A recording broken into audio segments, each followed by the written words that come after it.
दोस्तों, क्या आपको भी सपने में मरे हुए लोग दिखाई देते हैं? किसी को अपने मरे हुए पिताश्री सपने में दर्शन देते हैं, तो किसी को अपनी मृत माता के दर्शन होते हैं। शायद आपने भी सपने में मृत परिजनों को अवश्य देखा होगा, लेकिन सुबह उठने के बाद आप उस सपने को भूल जाते हैं। क्या आपके मन में कभी ऐसा विचार आया कि आपको ऐसा सपना क्यों दिखाई दिया? इस सपने का अर्थ क्या हो सकता है? लेकिन दोस्तों, क्या आप जानते हैं, सपने में मरे हुए परिजन दिखाई देने पर हमें महत्वपूर्ण संकेत भी मिलते हैं। सपने में मृत परिजन दिखाई देना कोई आम बात नहीं है। इसके पीछे गहरा रहस्य छिपा हुआ होता है, जिनका वर्णन हमारे पुराणों में किया गया है। आज हम आपको उन्हीं महत्वपूर्ण संकेतों के विषय में बताने जा रहे हैं। इसीलिए आप इस वीडियो को पूरा जरूर देखिएगा, क्योंकि आधा अधूरा ज्ञान घातक हो सकता है।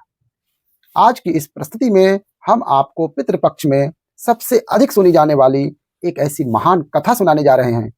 इस कथा के माध्यम से आपको समझ में आ जाएगा कि सपने में मरे हुए लोग देखने का क्या अर्थ होता है। अगर सपने में मरे हुए लोग दिखाई देते हैं, तो हमें बहुत ही महत्वपूर्ण संकेत मिलते हैं। दोस्तों, कथा को शुरू करने से पहले आप सभी से निवेदन है कि आप इस वीडियो को लाइक जरूर करें और कमेंट में हर हर महादेव जरूर लिखेंगे। तो चलिए आपको सुनाते हैं वह प्राचीन महान कथा।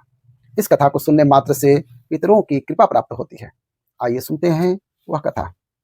दोस्तों, एक बार देवर्षि नारद यमराज से मिलने के लिए यमलोक जाते हैं।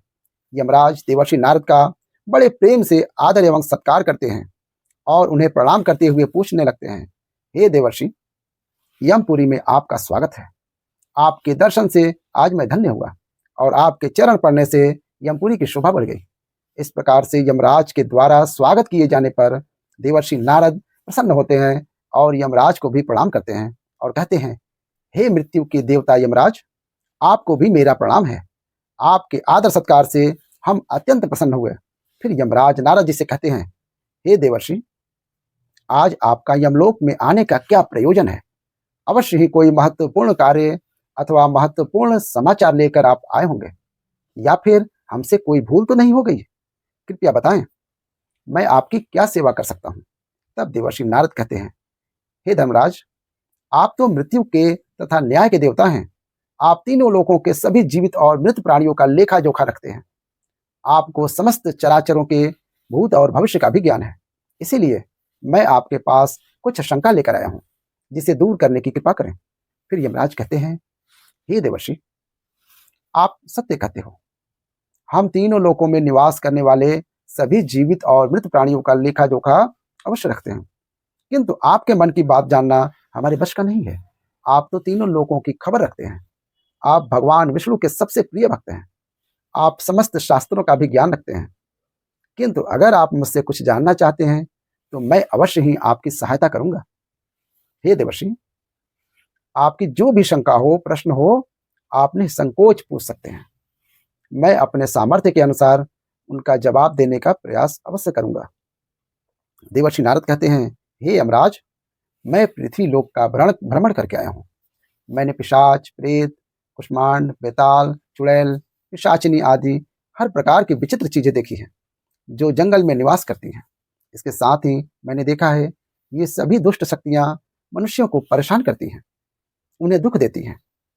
इसका क्या कारण है?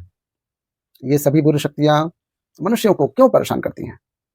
तथा मेरे मन में अन्य एक प्रश्न है कि मनुष्य कई बार सपने में अपने पूर्वजों को देखता है, तो इसका क्या अर्थ होता है? सपने में मरे हुए लोग दिखाई देने का क्या मतलब है? इससे मनुष्य को कौन से संकेत मिलते हैं? मैं समस्त मनुष्य जाति के कल्याण के लिए इन प्रश्नों के उत्तर जानने के लिए ही आपके पास आया हूं।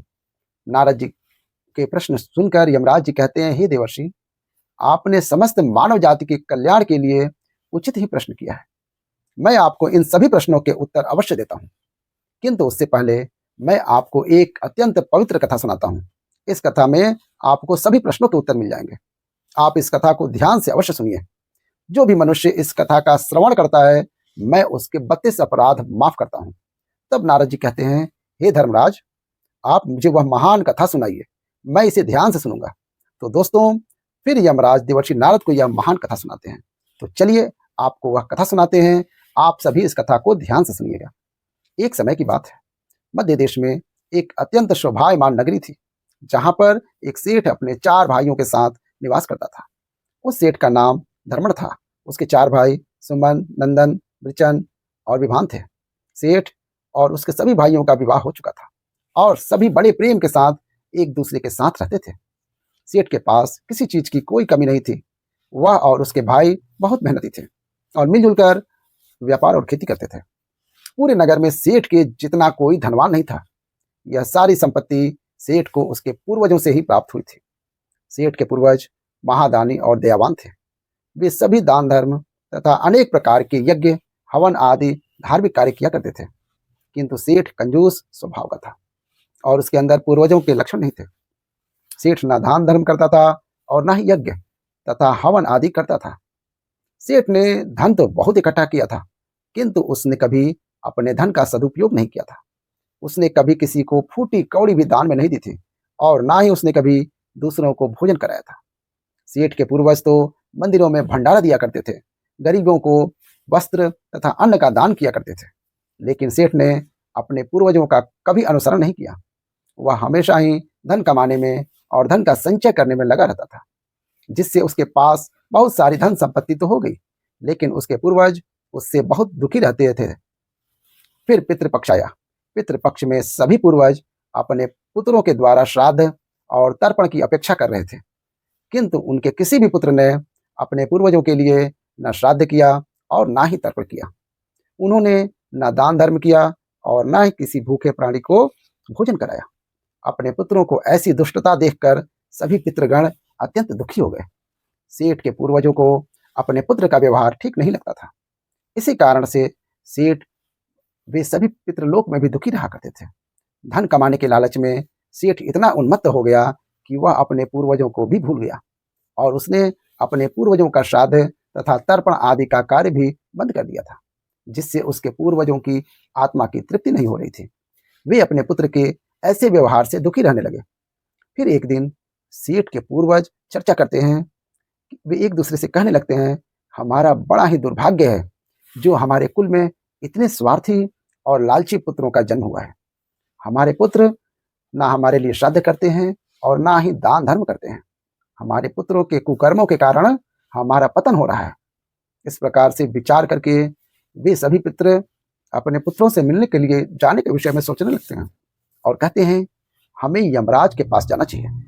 अब वे ही हमारे समस्या का समाधान कर सकते हैं। हम सभी यमराज के पास जाकर उनसे हमारे पुत्रों से मिलने के लिए जाने की अनुमति मांगेंगे। फिर सभी पितृगण आकाश मार्ग से उड़ते हुए पितृलोक से यमलोक में यमराज के पास जाते हैं। वहां पर जाकर वे सभी यमराज को नमस्कार करते हैं। पितृगणों को यमपुरी में आया देखकर यमराज भी उनका स्वागत करते हैं और उनके आने का कारण पूछते हैं। तब सभी पितृ हाथ जोड़कर अपना दुख बताने लगते हैं। वे सभी पितृ यमराज से कहते हैं, हे धर्मराज, हमारे पुत्रों की मति भ्रष्ट हो गई है। हमारे पुत्र ना दान करते हैं और ना श्राद्ध और ना तर्पण करते हैं। उनके अशुभ आचरण से हमारा पतन हो रहा है। वे कभी दान धर्म नहीं करते हैं, जिस कारण से हमारी संतुष्टि नहीं हो रही है। कृपया आप हमें हमारे पुत्रों से मिलने के लिए एक बार जाने दें। हम हमारे पुत्रों को समझा कर लौट आएंगे। उन्हें शास्त्रों का ज्ञान देकर फिर से यमलोक लौट आएंगे। तब यमराज ने उन्हें आज्ञा देते हुए कहा, हे महात्माओं, तुम अपने पुत्रों के मिलने के लिए नहीं जा सकते, किंतु तुम अपने पुत्र को स्वप्न के माध्यम से संकेत अवश्य दे सकते हो। इसीलिए आप सभी अपने पुत्रों को उनके सपने में जाकर संकेत देखकर उन्हें अपना दुख समझा सकते हैं। फिर वे सभी पितर इस बात पर सहमत हो जाते हैं और एक एक करके अपने सभी पुत्रों के सपने में जाकर उन्हें दर्शन देते हैं। सबसे पहले वो लोग अपने बड़े पुत्र के दर्शन देते हैं और उसे संकेत देते हैं, किंतु उनका बड़ा पुत्र उनके संकेतों को समझ नहीं पाता है।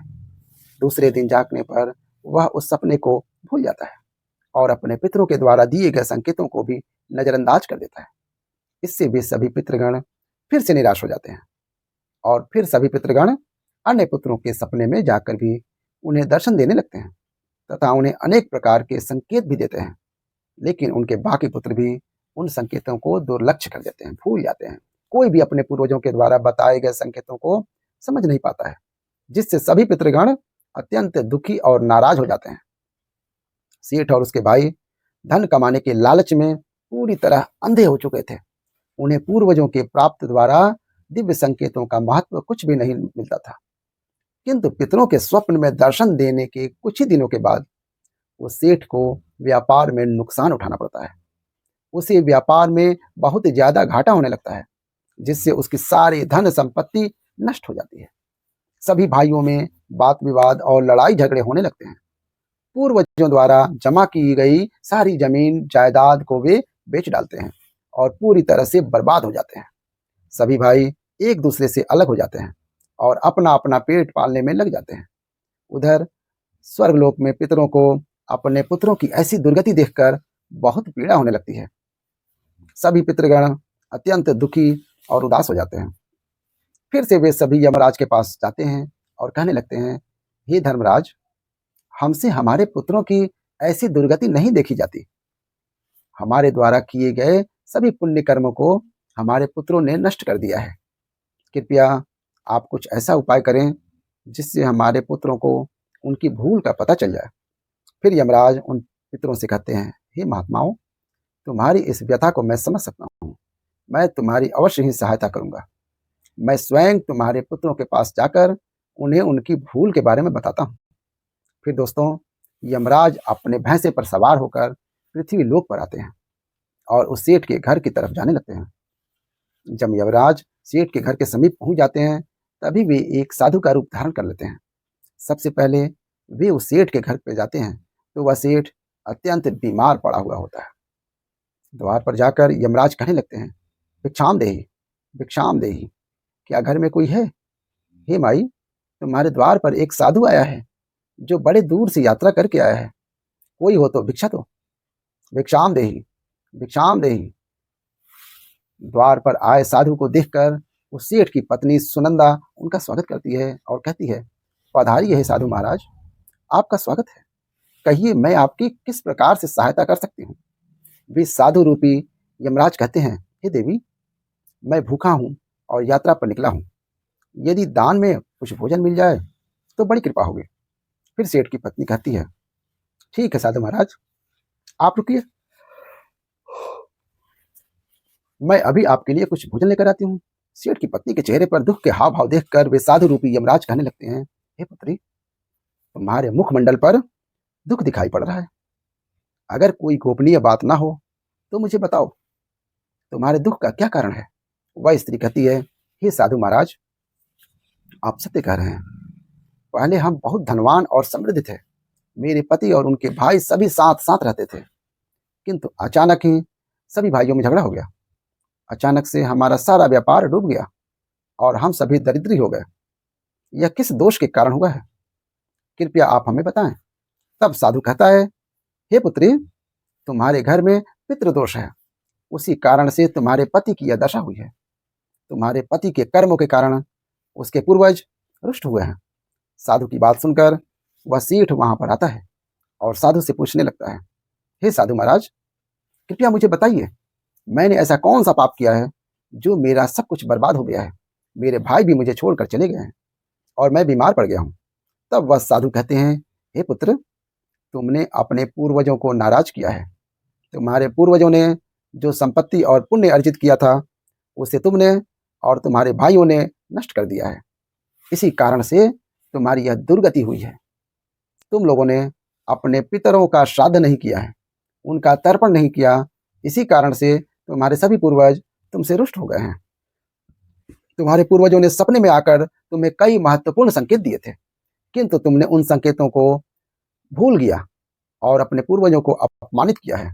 यही कारण है कि तुम्हारा सारा वैभव नष्ट हो चुका है। इस प्रकार से उस साधु के द्वारा बताने पर उस सेठ को सब कुछ पता चल जाता है। उसे याद आता है कि उसके सपने में उसके पूर्वजों ने उसे दर्शन दिए थे। वह सेठ उस साधु से कहता है, हे साधु महात्मा, आप सत्य कह रहे हैं। हमारे पूर्वजों ने हमें सपने में दर्शन अवश्य दिए थे, किंतु हम उनके द्वारा दिए गए संकेतों को समझ नहीं पाए। कृपया आप मुझे सपने में पूर्वजों को देखने पर क्या संकेत मिलते हैं, इस बारे में बताइए। फिर वह साधु कहते हैं, हे पुत्र, अब तुम ध्यान से सुनो। मैं तुम्हें सपने में पूर्वज दिखाई देने पर मिलने वाले संकेतों के बारे में बताता हूँ। साधु रूपी यमराज कहते हैं, हे पुत्र, यदि पितरों का उद्धार नहीं होता है तो वे प्रेत योनि में ही मृत्यु लोक पर भटकते रहते हैं। वे भूख प्यास से व्याकुल होकर अपने परिवारजनों के घर में प्रवेश करते हैं। सुनो वत्स, अब मैं तुम्हें उन सभी संकेतों के बारे में बताता हूँ जो तुम्हें ध्यान में रखना चाहिए। यमराज ने साधु के वेश में सेठ को बताया, यदि तुम अपने सपने में अपने पूर्वजों को भूख और प्यास से व्याकुल देखते हो तो यह संकेत अत्यंत महत्वपूर्ण है।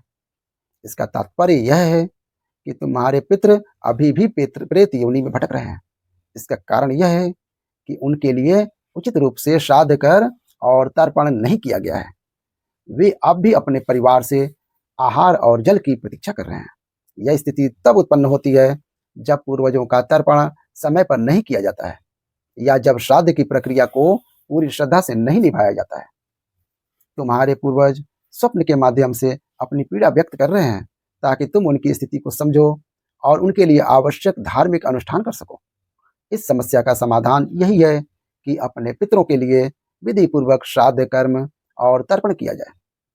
सेठ को और स्पष्ट करते हुए यमराज बोले, अगर तुम्हें अपने सपने में मृत पूर्वज जंजीरों में बंधे हुए दिखाई देते हैं तो यह अत्यंत चिंता का विषय है। यह संकेत इस बात का प्रतीक है कि तुम्हारे पितृ किसी बंधन में हैं और उन्हें मुक्ति नहीं मिल पाई है। यह स्थिति तब उत्पन्न होती है जब उनके श्राद्ध या तर्पण समय पर नहीं किए जाते हैं या उनके लिए आवश्यक धार्मिक अनुष्ठान अधूरे रहते हैं। यह दर्शाता है कि पितरों की मुक्ति में बाधाएं उत्पन्न हो रही हैं। इस समस्या का समाधान भी यही है कि तुम दान, श्राद्ध और तर्पण का आयोजन करो ताकि पितरों की आत्मा को शांति मिल सके और वे अपने बंधनों से मुक्त हो सकें। यमराज ने गंभीरता से कहा, अगर तुम्हारे पूर्वज सपने में मैले और फटे पुराने वस्त्र पहने हुए दिखाई दें तो यह अत्यंत अशुभ संकेत है। यह इस बात का प्रतीक है कि तुम्हारे पितृ अत्यधिक दुखी और पीड़ित हैं। वे प्रेत योनि में भटक रहे हैं और उनकी आत्मा को शांति प्राप्त नहीं हो पा रही है। ये तब होता है जब उनके लिए श्राद्ध कर्म, तर्पण और पिंडदान नहीं किया जाता है। इसलिए जब भी इस प्रकार का सपना आए, अपने पूर्वजों की आत्मा की शांति के लिए तुरंत पिंडदान और तर्पण करना अनिवार्य होता है। सेठ से बात करते हुए यमराज ने समझाया, अगर तुम्हारे पूर्वज सपने में तुमसे कुछ मांगते हुए दिखाई दे तो यह इस बात का संकेत है कि उनकी कोई अधूरी इच्छा बाकी रह गई है। उनके जीवन काल की कोई अभिलाषा अधूरी रह गई थी जो उन्हें मुक्ति प्राप्त करने में बाधा डाल रही है। ऐसे सपनों में यह देखना महत्वपूर्ण है कि वे किस प्रकार की वस्तु की मांग कर रहे हैं। तुम्हें उस वस्तु या उस समरूप चीज का दान करना चाहिए ताकि उनके अधूरे कार्य पूर्ण हो सकें और उनकी आत्मा को शांति प्राप्त हो सके। जब उनकी इच्छाएं पूरी हो जाती हैं तो वे प्रेत योनि से मुक्ति पा लेते हैं। यमराज ने सेठ की ओर देखते हुए कहा, यदि सपने में तुम्हारे पूर्वज तुम्हारे सिर पर हाथ फेरते हुए दिखाई दे तो यह अत्यंत शुभ संकेत होता है। इसका अर्थ यह है कि तुम्हारे पूर्वज तुमसे अत्यधिक प्रसन्न हैं और तुम्हें अपना आशीर्वाद दे रहे हैं। ऐसे सपने इस बात का प्रतीक हैं कि तुम्हारे जीवन में कुछ अच्छा होने वाला है और तुम्हारे पूर्वज सदैव तुम्हारे साथ रहकर तुम्हारी रक्षा कर रहे हैं। यह संकेत तुम्हारे पितरों की प्रसन्नता का प्रतीक है जो उनके आशीर्वाद के रूप में प्रकट हो रहा है। यमराज ने समझाया, अगर तुम्हारे पूर्वज सपने में तुम्हारी ओर हाथ बढ़ाते हुए दिखे तो यह अत्यंत शुभ संकेत है। इसका अर्थ यह है कि तुम्हारे पितृ तुम्हारे प्रयासों से संतुष्ट हैं और तुम्हें जीवन में सफलता मिलेगी। ऐसे सपने देखना यह दर्शाता है कि तुम्हारे पितृ तुम्हारे साथ हैं और वे तुम्हारी उन्नति और सफलता के लिए आशीर्वाद दे रहे हैं। इस प्रकार के सपने आने पर तुम्हें यह सुनिश्चित करना चाहिए कि तुम सही मार्ग पर चल रहे हो। यमराज ने चिंतित स्वर में कहा, यदि सपने में तुम्हारे पूर्वज अचानक अदृश्य हो जाते हैं तो यह एक अशुभ संकेत होता है। इसका अर्थ है कि तुम्हारे जीवन में कुछ संकट आने वाला है और तुम्हें सावधान हो जाना चाहिए। यह सपने इस बात का सूचक हैं कि निकट भविष्य में कोई बड़ी कठिनाई तुम्हारे सामने आ सकती है। ऐसे सपनों से यह सीख मिलती है कि हमें मानसिक और आध्यात्मिक रूप से किसी भी आने वाले कष्ट के लिए तैयार रहना चाहिए। सेठ को और अधिक गंभीर होते हुए यमराज बोले, अगर सपने में तुम्हारे पूर्वज क्रोधित अवस्था में दिखाई दें तो यह इस बात का संकेत है कि वे तुमसे नाराज हैं। इसका अर्थ यह है कि तुम कोई ऐसा कार्य कर रहे हो जो उन्हें पसंद नहीं है और वे चाहते हैं कि तुम उस कार्य को बंद कर दो। यह एक चेतावनी है कि तुम्हारे कर्मों में कोई कमी है और तुम्हें अपने मार्ग पर विचार करना चाहिए। इस प्रकार का सपना आने पर तुम्हें अपने कार्यों की समीक्षा करनी चाहिए और सही मार्ग पर चलने का प्रयास करना चाहिए। यमराज ने दुख भरे स्वर में कहा, अगर तुम अपने सपने में अपने पूर्वजों को रोते हुए देखो तो यह अत्यंत अशुभ संकेत है। ये इस बात का प्रतीक है कि तुम्हारे जीवन में कोई बड़ा संकट आने वाला है और तुम्हारे पूर्वज उस संकट से बहुत दुखी हैं। यह सपने इस बात की चेतावनी देते हैं कि तुम्हें सतर्क हो जाना चाहिए और ईश्वर की भक्ति में मन लगाना चाहिए ताकि उस संकट से तुम्हारी रक्षा हो सके। यमराज मुस्कुराते हुए बोले, यदि सपने में तुम्हारे पूर्वज स्वस्थ, प्रसन्न और तेजस्वी दिखाई दें तो यह अत्यंत शुभ संकेत है। इसका अर्थ है कि तुम्हारे पितरों को मुक्ति मिल चुकी है और वे तुमसे प्रसन्न हैं। ऐसे सपने इस बात का संकेत होते हैं कि तुम्हारे पितर तुम्हें आशीर्वाद दे रहे हैं और तुम्हारे जीवन में सुख, शांति और समृद्धि आने वाली है। यह संकेत यह दर्शाता है कि तुम सही मार्ग पर हो और तुम्हारे पूर्वज तुम्हारी प्रगति से संतुष्ट हैं।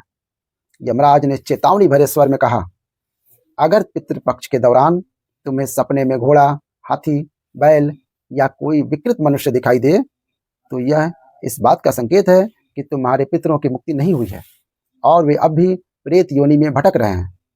यह इस बात का भी संकेत है कि वे तुमसे अत्यंत दुखी हैं। ऐसे संकेत मिलने पर तुम्हें तुरंत पितरों की संतुष्टि के लिए दान और श्राद्ध करना चाहिए ताकि उनकी आत्मा को शांति मिल सके। अंत में यमराज बोले, यदि तुम्हें सपने में कोई जानवर जैसे कुत्ता, बैल, गाय या अन्य पशु मनुष्य की तरह बात करते हुए दिखाई दे तो यह अत्यंत विचलित करने वाला संकेत है।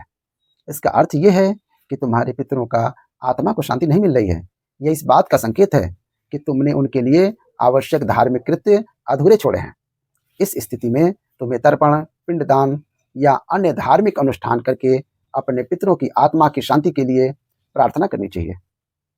तब वह साधु कहता है, हे पुत्र, यदि तुम्हें भी इस प्रकार के सपने दिखाई पड़े हैं तो तुम्हें अपने पूर्वजों को प्रसन्न करने के लिए दान, धर्म, तर्पण, श्राद्ध आदि कर्म करने चाहिए, जिससे तुम्हारे सभी कष्ट दूर होंगे। साधु की बात सुनकर उस सेठ को अपनी गलती का एहसास हो जाता है और वह तुरंत ही अपने भाइयों के पास जाता है और उन्हें साधु के द्वारा बताई हुई बात बता देता है। फिर सभी भाइयों को समझ में आ जाता है कि उनके पूर्वज उन्हें सपने में आकर संकेत दे रहे थे। फिर वे सभी भाई मिलकर नदी के तट पर जाते हैं और अपने पूर्वजों के लिए श्राद्ध, तर्पण, दान, धर्म आदि का कार्य करते हैं और अपने पितरों को संतुष्ट कर देते हैं। फिर एक दिन उनके पूर्वज उनके सपने में आकर उन्हें दर्शन देते हैं और उन्हें नाना प्रकार के संकेत देते हैं। वे सभी संकेत शुभ होते हैं। अपने पितरों के द्वारा शुभ संकेत प्राप्त होने पर उन सभी भाइयों का जीवन खुशियों से भर जाता है। उनके सभी रोग और दोष समाप्त हो जाते हैं। वे फिर एकजुट होकर रहने लगते हैं और खूब तरक्की करते हैं। यमराज नारद जी से कहते हैं, हे देवर्षि, जब मनुष्य के पूर्वज संतुष्ट हो जाते हैं तो मनुष्यों को अनेक प्रकार के संकेत प्राप्त होते हैं। अब मैं तुम्हें उन शुभ संकेतों के विषय में बताता हूँ। यदि सपने में मृत परिजन सिर पर हाथ फेरते हुए दिखाई देते हैं, ये सपने का अर्थ है कि वे बहुत अधिक प्रसन्न हैं। पूर्वज ये संकेत दे रहे हैं कि उस मनुष्य के जीवन में कुछ बहुत ही अच्छा होने वाला है। यदि पूर्वज मनुष्य की ओर हाथ बढ़ाते हुए दिखाई देते हैं तो पूर्वज ये संकेत देते हैं कि मनुष्य जो भी काम कर रहे हैं उससे वे संतुष्ट हैं और उसे उस कार्य में अवश्य ही सफलता प्राप्त होगी। यदि सपने में पूर्वज स्वस्थ दिखाई देते हैं, उनके मुखमंडल पर तेज दिखाई देता है और उनके वस्त्र चमकीले और सफेद रंग के होते हैं तो उन पितरों को मुक्ति मिल चुकी है, ऐसा समझना चाहिए। अगर सपने में पूर्वज दूर आकाश में बादलों पर बैठे दिखाई देते हैं तो ये शुभ संकेत है। मनुष्य के पूर्वज अत्यंत प्रसन्न हैं और उसे आशीर्वाद दे रहे हैं। इस प्रकार से उन सभी भाइयों को पूर्वजों के द्वारा शुभ संकेत प्राप्त होते हैं और उनका खोया हुआ सारा धन और संपत्ति उन्हें वापस मिल जाते हैं और सभी भाई मिलजुल कर एक साथ रहने लगते हैं और सुखपूर्वक 100 वर्षों तक जीवन व्यतीत करके दिव्य विमानों में बैठकर पितृलोक चले जाते हैं। तो दोस्तों, इस प्रकार से यमराज ने देवर्षि नारद को पितरों के द्वारा मिलने वाले संकेत बताए हैं। आपको ये कथा कैसी लगी कमेंट करके जरूर बताएं। जानकारी अच्छी लगी तो वीडियो को लाइक करें और कमेंट में हर हर महादेव जरूर लिखेंगे। साथ ही चैनल को सब्सक्राइब करें और बेल आइकन को दबा दें। आप सभी का धन्यवाद।